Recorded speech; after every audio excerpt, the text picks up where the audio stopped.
Hey guys, so we're back again. This is, I guess, a continuation of the last video. This is my Chinese Type 56 Factory 26 SKS that I got from Atlantic Firearms with my CNR license. One thing I didn't show you guys last time is I never disassembled this to see what it looked like under the wood. So I'm kind of curious.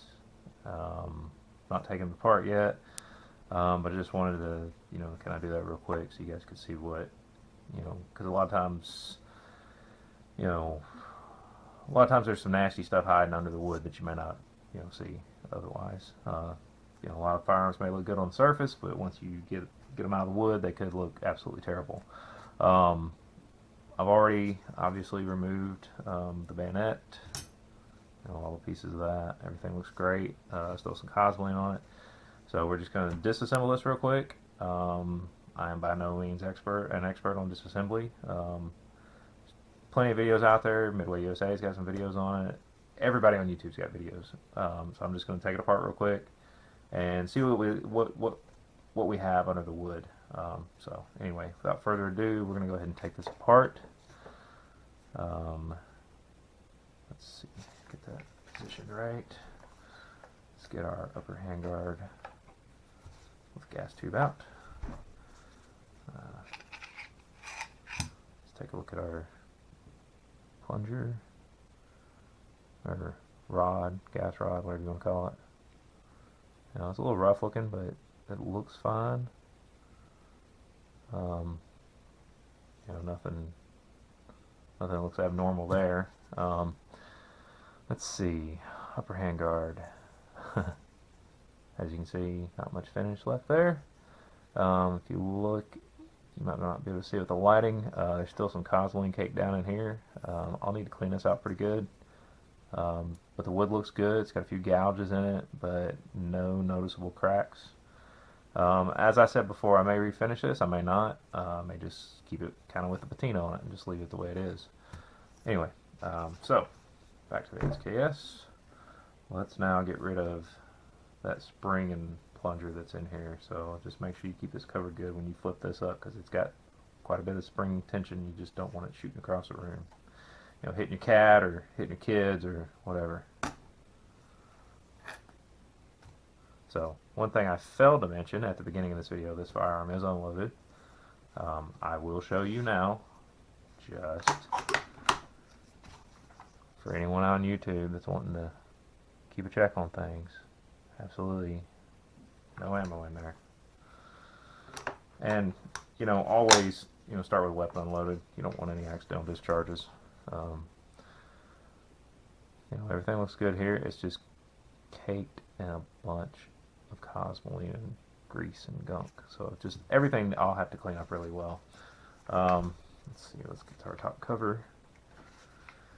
If it wants to cooperate.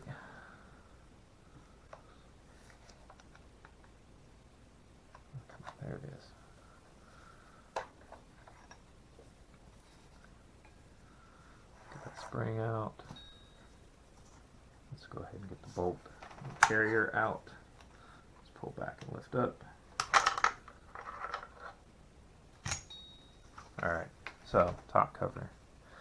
You guys can probably see that. That is rust. Let's see how bad it is.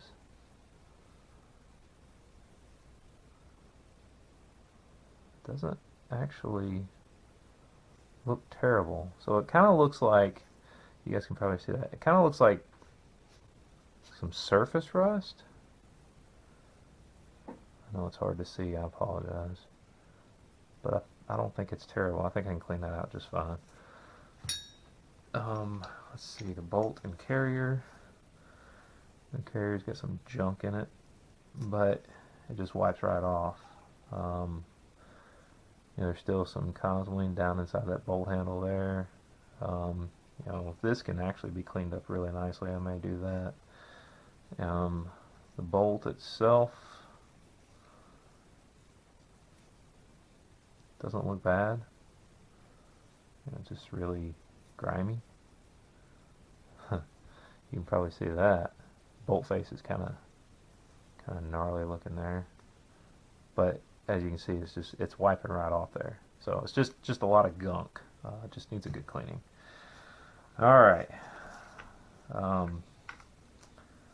It looks good on the inside up here, which, as you can tell, a lot of them that come out of Factory 26 have some rough machining marks. They're not as nice as some of the newer commercial ones.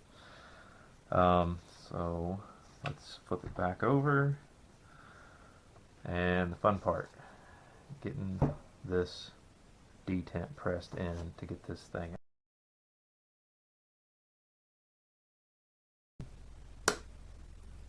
Oh, well, you see, it's because I'm an idiot. Yep, I'm an idiot. I had it in fire instead of safe. That's where I messed up. So let's get this thing out of here. Alright, there's our... Wow. This is crazy. Okay, so here's our trigger pack. It's pretty gunky. But I'll just show you real quick. That's cosmoline. That's a lot. That's a lot of cosmoline, and I'm okay with that. That preserved it. So it just really needs to be cleaned up really well. Everything looks fine in there.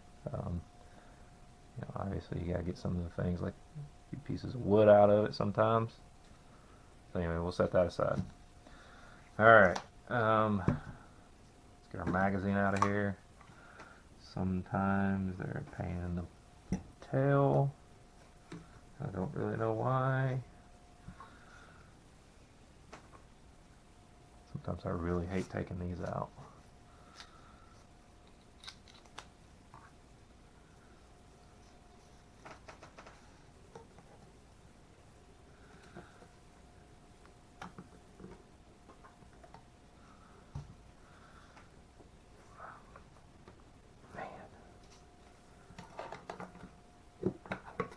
Sometimes they're just really in there. Just take a little bit of coercion.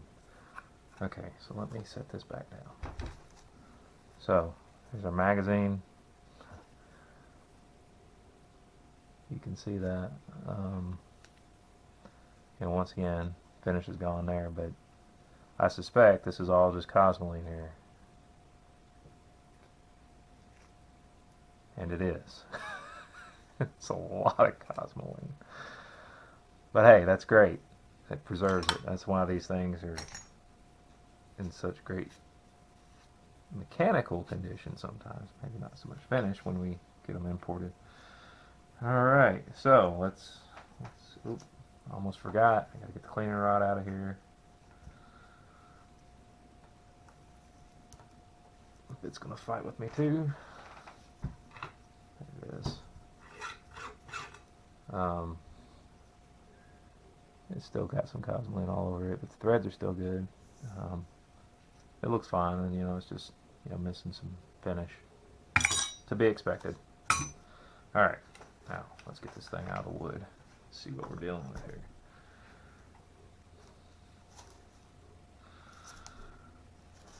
Okay. Alright, let's set our wood aside. Alright, let's take a little closer look at what we're dealing with. As you guys can probably see here, still a lot of cosmoline. This thing was like really sitting in cosmoline. But like I just stated, I'm not going to complain at all. I love that because that preserves it once again. And you can probably see what I'm doing here. I'm just wiping some of this aside. So you can see where I just wiped the cosmoline off. Your bluing is really perfectly preserved below the wood line. Let's see. I guess this looks like a more problematic area, maybe right here. I thought this might be a little bit of rust, but as you can see, I'm going to wipe that off. Really should get me some more paper towels. You can see that nice and shiny. What I'll do is I'll insert a picture of the bore so you guys can see it. But all in all, you know, it looks rough. It looks a lot like, a lot of the rifles that came through Royal Tiger imports out of Africa. Everything above the wood line looked pretty rough. But underneath the wood line, they look, some of them, I'm not going to say all because I can't vouch for all, um, did look pretty rough. Um, but on the whole, it's probably due to a lot to the environments in which they were stored. Um, Now, the added benefit is wherever these were sitting before Atlantic imported them, probably in some neutral country that's not China, um, at least they were in Cosbling for the most part. The wood, the wood on here looks rough. It's got a lot of gouges. Whoops. It's got a lot of gouges, a lot of character marks, whatever you want to call it. But I am going to strip this down because I want to see, what it looks like. We do have a split out here. That split is not all the way through the wood. So this could probably be, oh, I take that back. Oh no, it's not all the way through. So it's not all the way through, but check this out. See that? Oh yeah, it is. I'm sorry. I just misspoke. So it is through on the bottom side where this bayonet channel is. But I still may just clean this up and just slap it on here and use it. Just because, it's not like I have a safe queen here, so why not? I do have a replacement stock that I can swap out if I want to. But as for right now, I think I'm just going to strip this down with some lacquer thinner and see what we got underneath here. So anyway, hope you guys enjoyed this. Like I said, I'll insert a picture of the bore in here once I kind of get the barrel cleaned out. I suspect it's going to be pretty good. I had kind of looked in it before and it looked okay. In my previous video I made that comment that it looked good, but I don't think I hadn't cleaned it out all the way to really get a good look. So we'll insert a picture in here so you can see that. And then I'll clean the stock up and we'll go from there. Anyway, thanks guys for watching. If you enjoy stuff like this, just hit the like and subscribe. I try to do a lot of different things with some of these collectible firearms, restoring them, cleaning them up, all unboxings, all that fun stuff. So anyway, like I said, if you like it, hit the like and subscribe. And until next time, you guys enjoy. Thanks.